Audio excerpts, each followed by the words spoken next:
Is this the Pokemon Switch game we've been waiting for?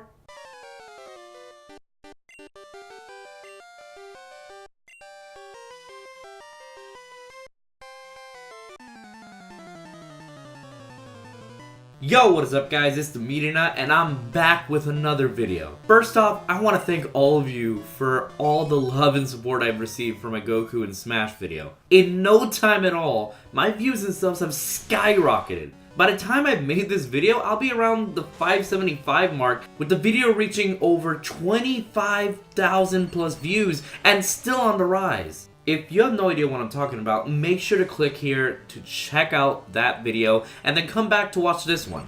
And as always, make sure to like, comment, and subscribe to my channel. Let's get to that coveted 1,000 subs, guys. I believe in my fellow Ramblers and this amazing community we're building. Also, I'll be doing a special Pokemon code giveaway in honor of this video, so stay tuned, and with that, let's get on with it.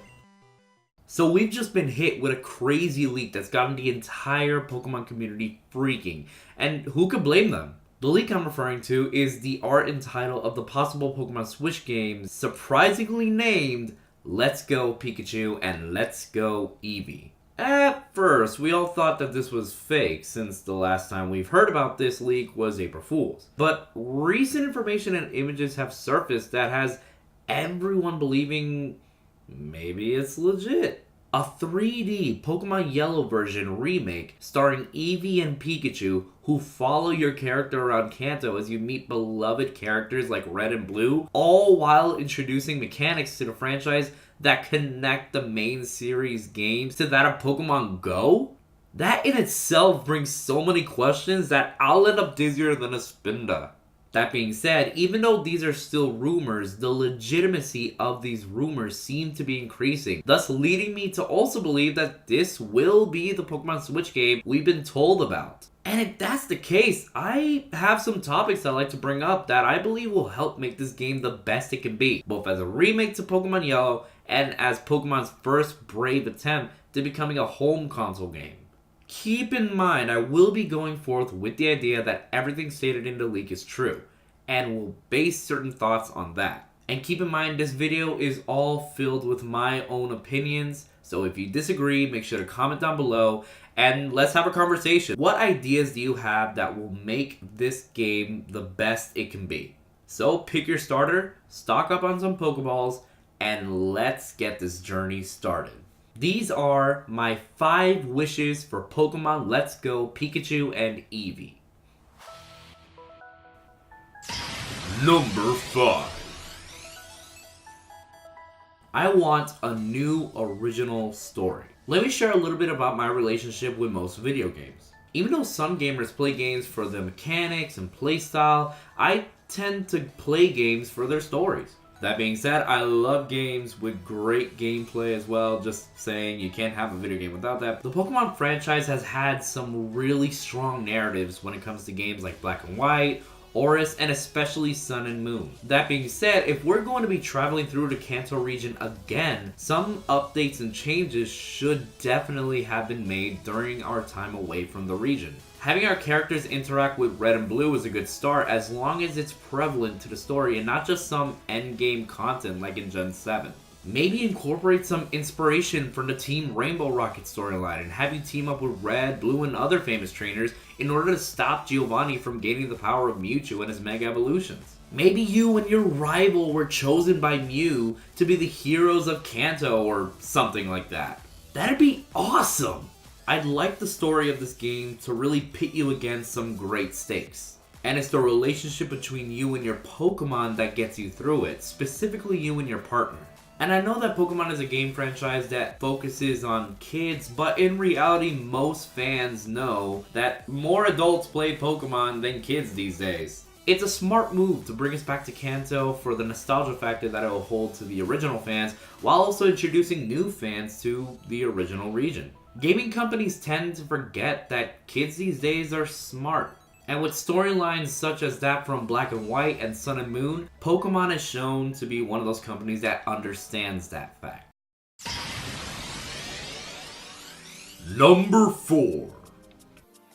Give us a new Kanto region. 20 years have passed since our very first adventure in the Kanto region, And like they did with the games such as Fire Red and Leaf Green, and continue with Heart Gold and Soul Silver, the Kanto region deserves an update. Like I mentioned in my first wish, with all the time that's passed since our last Kantonian adventure, it'd be weird if nothing's changed throughout the region. Not just in geography, but in character and story.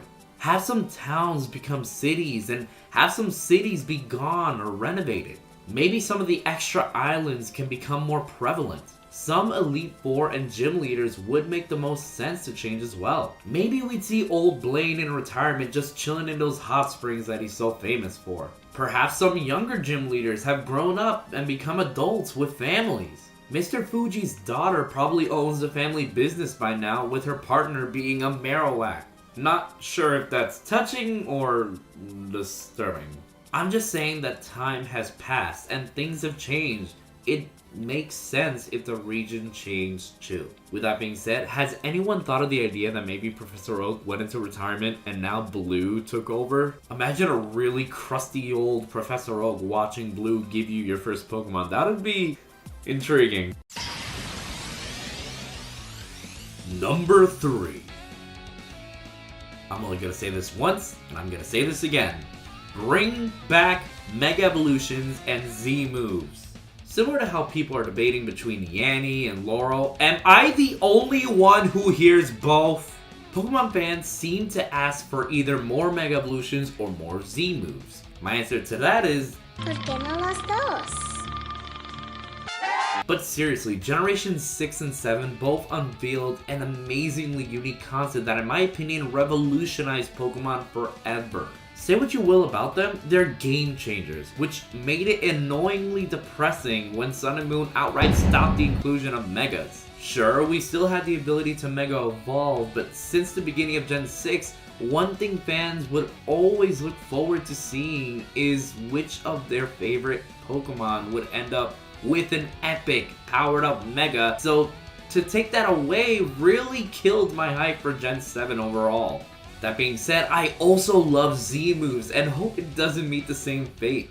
On the contrary, I want to see the return of both Mega Evolution and Z moves in this game, but more prevalent in gameplay and story. We've been waiting for new Megas since Oras, and the inclusion of new Z moves for popular or not so popular Pokemon would definitely benefit more than taint. And for those competitive fans who complain that Mega Evolutions or Z moves makes the metagame way too unfair or crazy, the way I see it, they cancel each other out. When it comes to battling a Mega Pokemon or handling someone with a Z move, it's not that hard to handle if you just play smart. It's Pokemon, it's strategy. You're talking to the guy who was able to take on a Mega Mewtwo Y with a Bulbasaur. I battled a Mega Venusaur with a Pikachu and turned out fine. If you really want to find out how to get better at battling in Pokemon, honestly, just check out Pip Knight. He is able to do so much on his channel when it comes to Pokemon battling. It's incredible. Really, go check it out. He's a great guy. All in all, when it comes to this topic, I just want Mega Evolutions and Z moves to come back with the respect that they deserve. That, and I just want my Mega starters. Can we please just get every starter a Mega? Please just keep that fair. Just give them all a Mega. You get a Mega, you get a Mega, you get a Mega. Is that so hard? Well, maybe with Greninja that might be kind of hard, but I don't know. Game Freak is smart. They can think of something.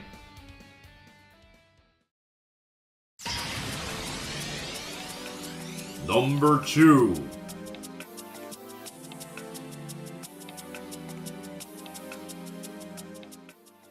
Make the connection with Pokemon Go limited.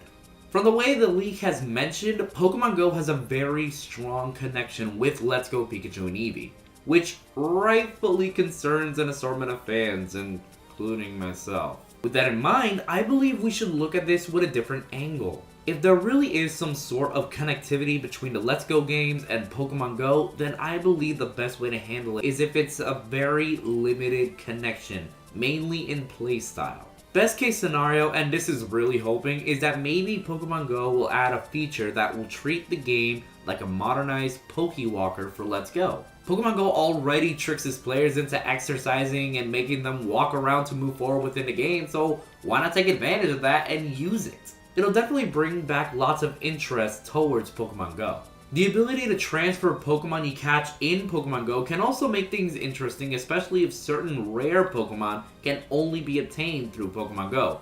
Though, whether or not fans will like that is debatable. As for how Pokemon Go might affect gameplay for Let's Go and the main series onward, I preferred if it didn't affect anything, but if need be, maybe an optional capture mechanic where you can use Joy-Cons after battling wild Pokemon to capture them. The idea sounds intriguing, but I feel like it would get old for players after capturing their 9th or 10th Pokemon with that method. It's kind of like back in the early days of Pokemon Go when people were super excited of seeing Pokemon in the real world using the AR system, but then they just turned it off in order to catch Pokemon more easily. My best opinion that I can state with this is just make Pokemon Go and the Let's Go games bring out the best in each other and none of the worst, and also find a way to respect old players and new Pokemon Go players. And my number one wish for Pokemon Let's Go Pikachu and Eevee is to make the mascots feel special. For the majority of the Pokemon franchise, the Pokemon who represents each game would play a pivotal role in some way, whether in story or gameplay. With that being said, I feel like Game Freak had really shot themselves in the foot in what I'm about to say. Since the beginning, Pikachu has been the mascot of the franchise, with Eevee high up in the game's popularity even to this day.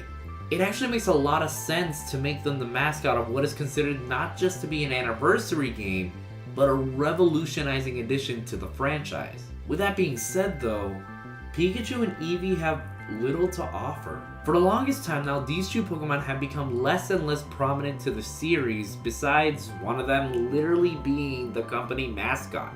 Every new region or game, players find easier ways to encounter them or obtain them. Heck, since Gen 6, Pichu and Pikachu can be caught as early as the first few routes of your journey.